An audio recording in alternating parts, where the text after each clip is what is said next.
Hey, I'm Alex Radical from Board Game Co. I'm Professor Meg. And today we're reviewing Harvest from Keymaster Games. Harvest is a 1 to 4, 1 to 5, I think it's 1 to 4, 1 to 4 player. Harvest is a 1 to 4 player game that's going to basically be a worker placement game where across 4 rounds you're going to be slowly harvesting your fields. You're ultimately going to be gathering seeds, plant them in your fields, and harvesting your fields. Those are the main components of what's going on here. I'll dive into a bit more how it plays out, not necessarily every single detail, but the general idea is across 4 rounds of play, you're trying to most efficiently harvest your fields, as the name implies.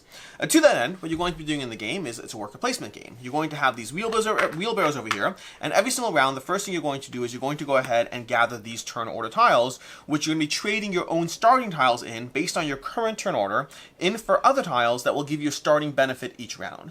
You're going to take those, you're going to swap it out, so maybe I can go ahead and swap this. Meg, do you want to pick a tile to swap out? Sure, and this is an example where Alex played the 1, and the 1 obviously goes first in initiative, and even though that's not, well, I guess it gives you water, but just to show you guys, I could take the 1 that was just placed to jump up in initiative. And that's going to result in Meg going first, in addition to her getting 2 coins and 1 water. So from there, once you're done with that, once you've done this little process here, you'll remove these tiles, you're going to put out new ones next round until you eventually go through them and shuffle them, and then you're going to start placing your wheelbarrows out in turn order, placing your wheelbarrows out one at a time in the various zones on the board. We have the general store, we have the farmer's market, we have the fields, we have the trading post, and we have the workshop as different places that you can go ahead and put out your wheelbarrows. To that end, the general store is going to be a good starting place where you can go, where if you place your wheelbarrow, Meg, do you want to place a wheelbarrow because you're first play after all? Sure. On to the left over there, there we go. Oh, you want one of those? So you're going to be going ahead, and based on where Meg put it, she currently is going to take 2 actions at the general store. That top spot's going to give you 3 actions, then 2, and then any number of people can go to that bottom spot, taking an infinite number of actions, and also getting a coin as well. Sorry, an infinite number of people, 1 action. That is definitely true.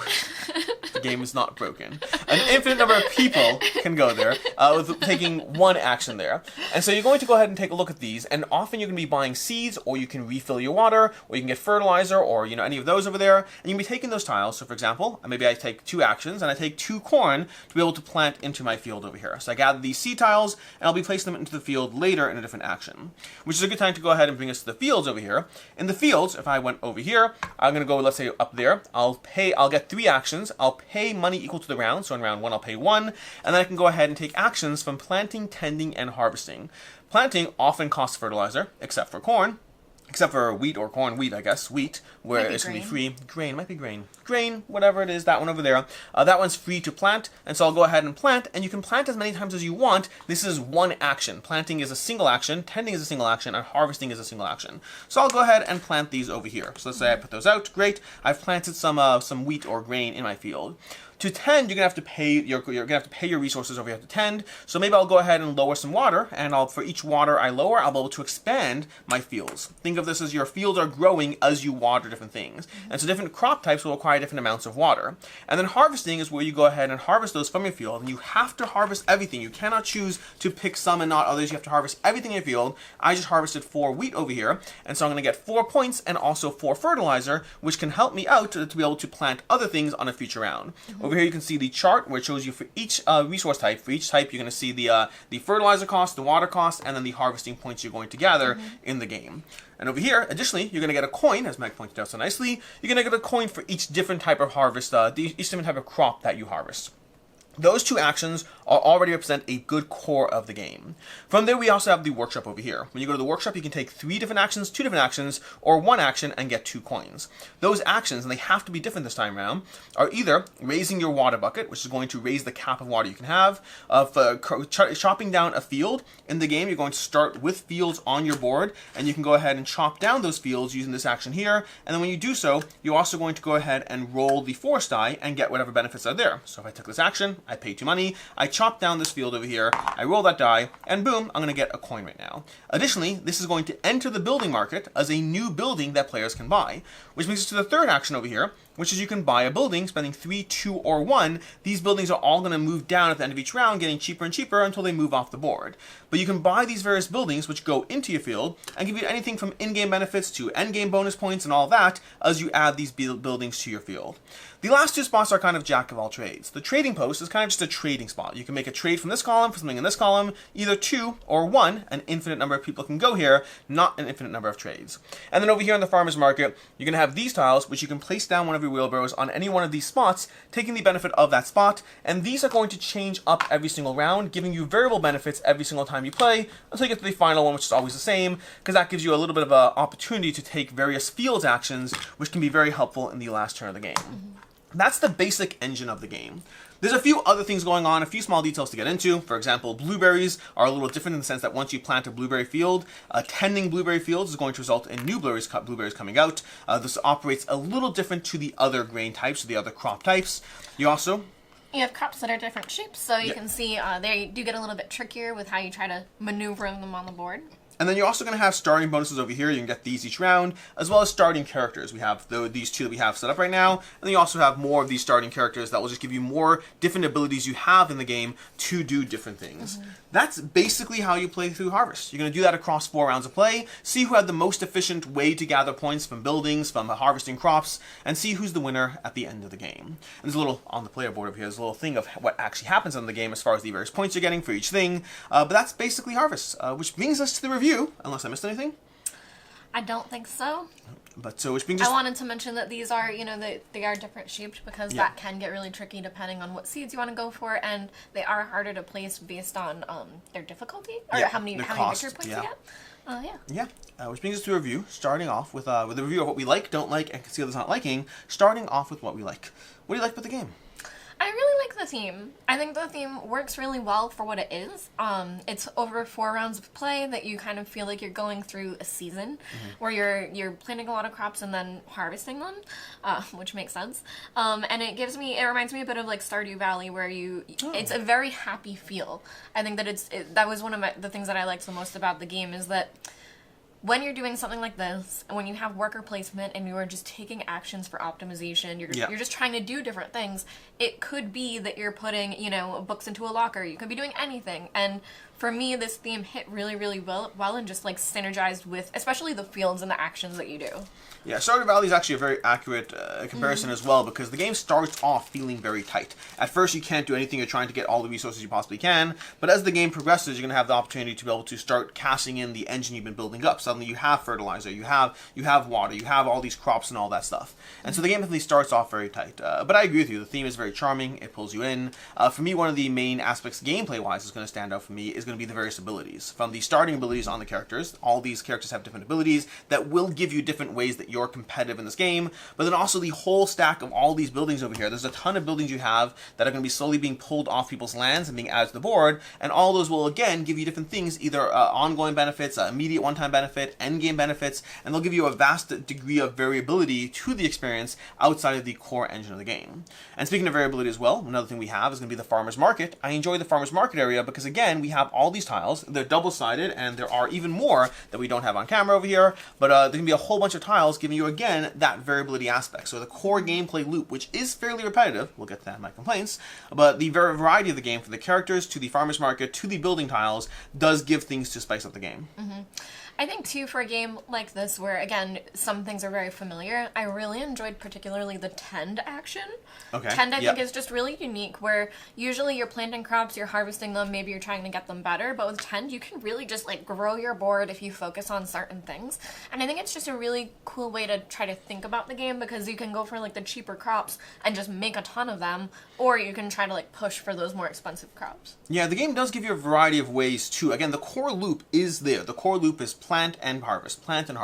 But then from there is a lot of flexibility of how you do that. Whether it's focusing on tend, as you just said, whether it's focusing more on plant, but then making sure you gather the various goods, whether it's these actions over here, which will always be a bit variable. There are different ways to try to optimize around that core loop and try to figure out how to get the most out of as little action economy as possible. When you think about it, it's a 4-round game. There's 3 wheelbarrows, which means you have 12 actions across the course of the game. 12 actions. Now, some of those are multi-actions. Some of those are like, oh, I'm going to go here. I'm going to take 2 actions here. I'm also going to harvest this. That's going to give me a benefit here. So you do have multi-actions going on in the game, but you really are operating with a very limited economy. This is a very tight game. For all the charming look of it, there's a very tight game going on here. Yeah, one other thing I really liked is, not to keep mentioning other games, but it's almost like a raw-style draft for turn order, and I really like that because it's kind of a surprise in something like worker placement, that you're doing something like that as well, where you are changing the turn order, but you're almost bidding and choosing what you give to other people to be able to use too. And it is a tough decision. Like, very often you look in and you're like, oh my gosh, this will give me like a fertilizer and 2 coins, which isn't a lot, especially if you have like one of these higher ones. We have a higher one now. If you have this one right now, you know, I can go ahead, or one of these. But looking at the lower cost actions, you're like, right now I can take this and guarantee I go first, which is a big deal, or I can get a free tend action, a free fields action right now and not have to worry about things. And that trade-off is very hard to figure out what the right way to go is. What's the right way to pursue your path? So those definitely give you an additional level of puzzle. Anything else you like about the game? I think I'm ready to move on to what we don't like. Yeah. As far as what we don't like about the game, I'll go ahead and start off here, or to start off, which, because I've already talked about it a little bit, which is there is a very core loop at play. Meaning, as much as there are things that mix up the loop, and there are the characters, there are the buildings, there are the farmer's market, those all mix up the gameplay. But outside of that, there is a core loop of plant, tend, harvest that you're going through across 4 rounds. There's variability in the small ways you can adjust that loop, or where you can go for actions, or do I plant more or tend more, but the core structure, like, this isn't a game where there's like, 4 pathways to victory and you're trying to choose. No, the game's called Harvest. It's about harvesting crops. Everything else is just the right efficiency. How much space do you clear in your field? Whether you go for, planting or tending, whether you find those actions elsewhere. There are ways around that core, not around the core loop. There's ways to augment exactly how you pursue it, but this is a very much you're going to plant various seeds and you're going to harvest those seeds for points. That is what you're doing until the game ends. And that can, as much as the various things in the game do extend the longevity of it, but it still is something that does feel a little repetitive as you go. Yeah, I think that for me, it did feel very tight. And it's very, very tight economy-wise. And I'm not sure if something like having it, if it felt a round too short, or if it's just that the economy is so tight. But there are some parts of the board that I really wanted to interact with that I didn't get to because it felt so tight. Like this farmer's market area. Yeah. I wanted to bring that up because that's actually something I didn't like about the game. Because it seemed like this is always a great idea that you can never afford. It always seemed like, oh, all of those would be awesome, those are great actions, but the money is so tight, especially buying seeds and stuff, that it can be really, really tricky. Yeah, and one thing the game does introduce, which it's tricky because worker placement is always a fun thing in the sense that part of the charm of worker placement is there's all these spots we can go to, and I want to go to these 3, but if I don't go to one of those, you might take that one from me. That is part of the charm of worker placement, and this game does have that to an extent. Where I don't necessarily love it as much is there's a degree of a lack of feel good. There's feel bad moments. There's feel bad moments in the game when you are going to go to, let's say, the fields right now, but the other 2 players went there first, and now if you go to the fields, you're getting that spot. So very often in worker placement games is the puzzle of there's different actions of different strings, how do they all combine together? Because in this one, very often if you're not the first one somewhere, you're just getting a worse version of that action. That's not as much the vibe I want. I want to feel like, okay, great, I was going to go to the fields, now I'm going to go to the workshop. And instead in this game, very often you're like, I'm still going to the fields because I have to, but now I just get less stuff done. And I like the tension of worker placement, but I want the feel good moment of I have to find new ways as opposed to just less. Yeah, for me as well, I really like the asymmetric powers. I especially like having this power as well as drafting these. And I like that the players all start with different abilities, but for me, I have had abilities that give you a boost at the beginning of the game, and there are some abilities that you get throughout the entire game. And it seems highly worth it to always choose one that gives you abilities throughout the entire game. For me, it feels, especially like you said, feel good. It can be a very different game if there are players at the table who have a not as good character ability, and then the other players have great ones at the table. Yeah, and I always hesitate to ever use the word imbalanced because it's one of those things where it's always like, how many plays do you have? Across how many plays do you feel it? But the way I would phrase it is, as somebody who's had abilities that are good and feel less good, there's definitely perceptionally a feeling that some abilities are better than others on the characters. I'm going to very much say it's a perceptual feeling. I don't know how it plays out across the next number of games, but it definitely has that feeling that a stronger ability will pay off more across the course of the game. Right, like regardless if even if they are balanced, if you are doing something every single turn, that's going to feel a lot better than watching everyone do something every turn. Yeah, I agree. Yeah. Anything else in the don't like category? I think that's it for me. Which brings us to final thoughts. Final thoughts on Harvest. So I'll go first in this one. I enjoy Harvest. I think Harvest is a beautiful production. This is actually a remake, by the way, of an older title, just in case you didn't know. This is an older title, smaller box game, and Keymaster took this, deluxeified it. I don't actually know the changes they made because I never played the original version, but they brought this game back to life, and they did a great job as far as the theme, the production, everything looks gorgeous. It's an easy game to play. It falls into that weird spot where it is gateway adjacent in terms of the gameplay, but it's also tight enough that it's a good ramp up to a little more, because this is not a simple game. It's just the actions you're taking are simple. This developed strategy is certainly not. It's very tight. Very tight. Very, very tight game.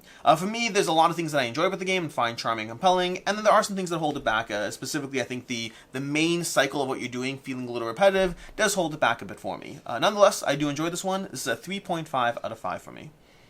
And something I'd love to say is that I have been trying a lot of the solo modes for a lot of the games lately. That's something that I've been trying to do before reviews, and this is one that has a solo mode, but I have not gotten to try that yet. So I will caveat that does tend to change my rating, and this is one that, especially with the beauty of it and the different polyomino puzzle, I think that I will enjoy the solo mode, and I think that would change the rating for me. So for me right now, it is a 3.5. I'll report back maybe. Maybe I'll leave a comment on this video, because I'll probably play it soon. Go for it. So maybe I'll comment. But yeah, that's the only thing, is that I really do want to try the solo mode, because I think when you're alone, it's a different kind of puzzle with this, of the method of how you're planting and tending and the loop of it. So I'm excited to try that once I can. As far as other game recommendations, if you do enjoy this game and you want to find something that's another tight worker placement farming game that definitely ramps up a notch in the sheer amount of things you can do, check out Agricola, an oldie but a goodie from Uwe Rosenberg that has that farming feel, has the very tightness that this game has, but just has a lot more things you're doing across the course of the game. And, you know, guys, my recommendation might be hard to find, but maybe you have it or you have a friend that has it, but this very much reminds me of a less complex Dinosaur Island. In that game, you're doing things like buying the different buildings that you're putting into your area, and you have, like, this board that you're trying to fit them all into, but you also have a different board as well that you're working with all, like, the genetics and the DNA and stuff. So it's this, but more, which is, for me, more exciting. And it's dinosaurs. Yeah. In any case, until next time, I'm Alex Radcliffe from Board Game Co. I'm Professor Meg. And have a good one. Bye.